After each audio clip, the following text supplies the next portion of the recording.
présent comment l'Occident est devenu dépendant de la mondialisation et du travail des plus faibles. Malgré que nous soyons les plus grands consommateurs de matières premières, nous possédons également la plus grande économie immatérielle. Grâce à la mondialisation et au pétrole bon marché, l'économie matérielle s'est délocalisée, au point où la presque totalité des objets présents dans nos domiciles viennent d'ailleurs, généralement d'Asie. Une grande partie de l'économie du Nord est donc devenue immatérielle. On parle d'une économie d'intelligence ou de services. Certains secteurs de cette économie sont indispensables, comme l'éducation, la santé ou l'aide sociale. D'autres, par contre, le sont beaucoup moins. Prenons le cas de Wall Street, qui versera quelques 144 milliards de dollars de rémunérations diverses cette année, à brasser du vent.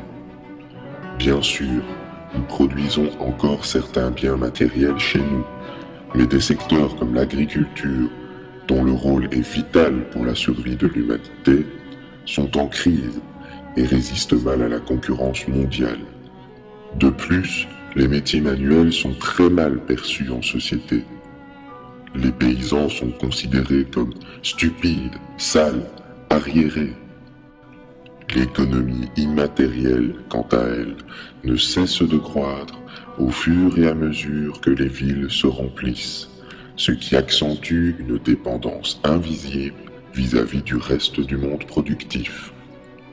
Ainsi, une quantité faramineuse d'emplois ne servent strictement à rien, si ce n'est à perpétuer le système lui-même et à combler un chômage potentiellement astronomique.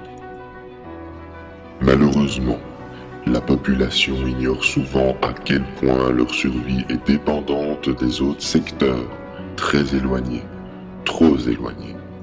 En Île-de-France, la dépendance alimentaire est de 4 jours seulement.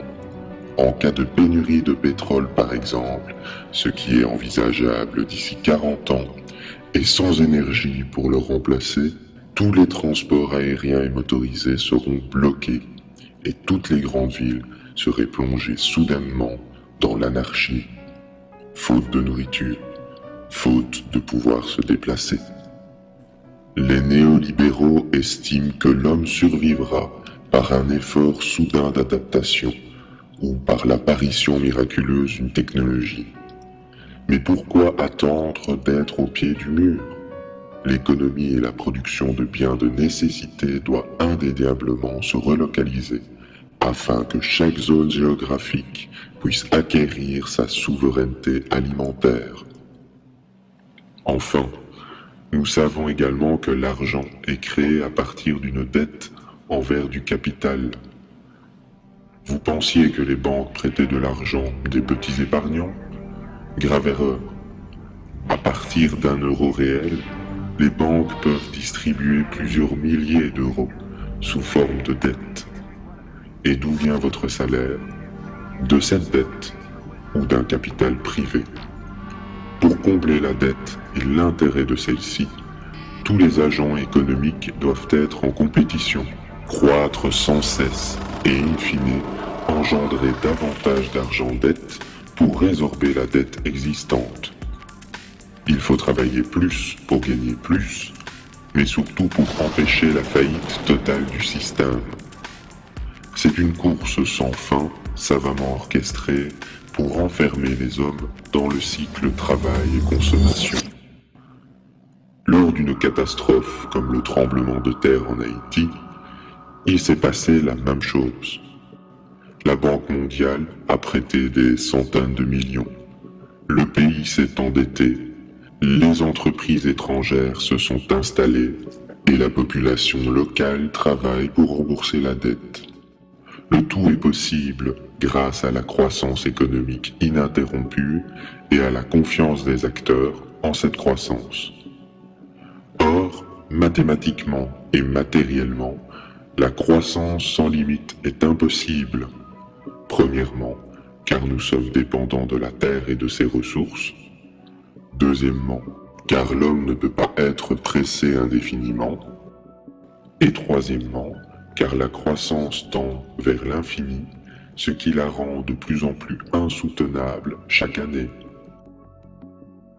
Concrètement, le développement des pays du Sud se fait par leur endettement vis-à-vis du Nord, obligeant ainsi les pays émergents à adopter l'économie occidentale tout en exploitant leurs ressources au bénéfice de l'Occident.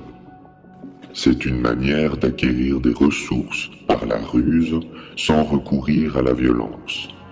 Or, nous savons qu'il est strictement impossible que ces pays consomment comme nous, sans une baisse de consommation volontaire ou forcée de notre part. La Chine est d'ailleurs un des rares pays du Sud à envisager ce problème. Le pays dépense des fortunes dans l'achat de terrains en Afrique afin d'y produire de la nourriture qu'elle puisse importer plus tard. Cette pratique démontre que pour atteindre un niveau de vie occidental, un pays doit nécessairement exploiter la force de travail et les ressources d'autres peuples. Cette situation est paradoxale, car seule une poignée d'individus profite réellement de la situation. Chez nous, non seulement notre mode de vie nous endette envers des institutions financières invisibles, mais nos chefs d'État sont forcés de se soumettre à elles en adoptant des politiques d'austérité. La société de consommation ne fait que renforcer notre endettement, notre soumission au travail, notre dépendance aux ressources du Sud et par la même occasion, la crise écologique et sanitaire. Comment arrive-t-il à vous convaincre de travailler plus, alors qu'en 2 semaines à peine, un homme produit autant de richesses aujourd'hui que pendant toute l'année 1900. Nous savons également que dans les sociétés primitives, 2 jours par semaine suffisaient à offrir un toit, à manger et à répondre aux besoins de la communauté. Sans glorifier le passé, imaginez ce qui serait possible avec nos techniques modernes des milliers de fois plus productives. Grâce aux nouvelles technologies, aux gains de productivité et à l'effort collectif, nous aurions dû évoluer naturellement vers une société moins travailleuse, axée sur le partage de ce qui est produit en surplus par une réduction générale du temps de travail. Se libérer du travail, ce que nous appelons le chômage, était une fatalité, un aboutissement de l'évolution. Nous en avons fait un tabou. Comme ce fut le cas tout au long de l'histoire humaine, un système en remplace un autre quand il atteint ses limites. Ce dont nous avons besoin, ce n'est pas seulement d'une révolution économique, mais également d'une révolution psychologique, d'un basculement des valeurs qui mènera à un changement de paradigme vers une société où l'égalité prendra un sens réel.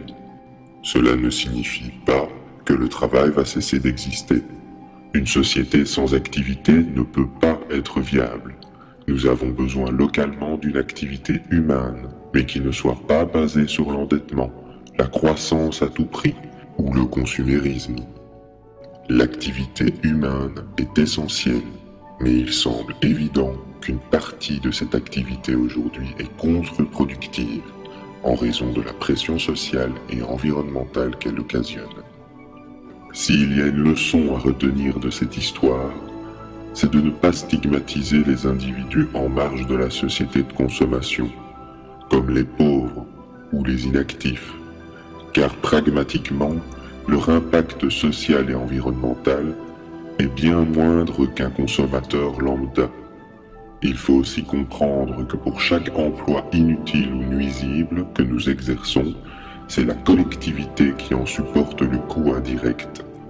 Les modes de vie simples et locaux, collectifs ou non, ne doivent pas être stigmatisés, car nous savons désormais qu'être trop productif n'est pas synonyme de bonheur, et que la fin du pétrole va de toute manière ralentir et relocaliser notre existence.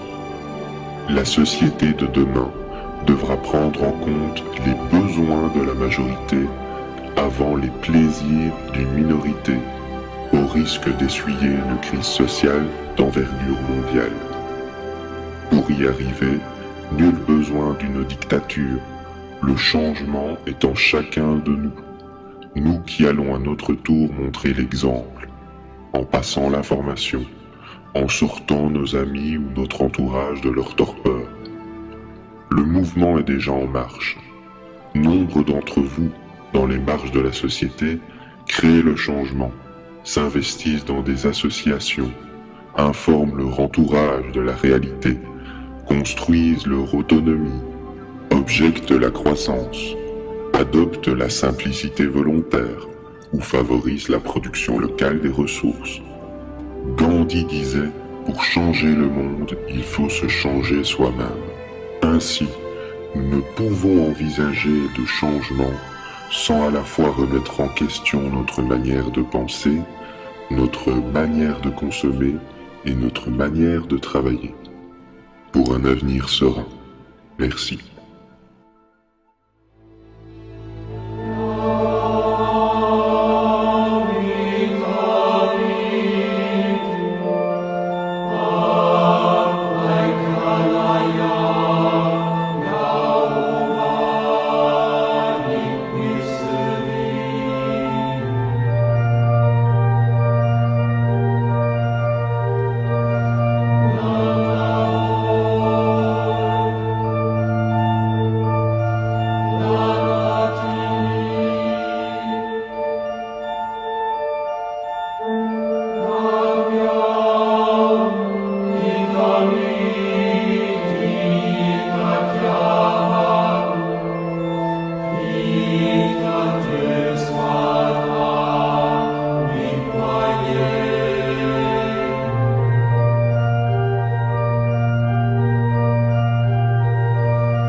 Yeah.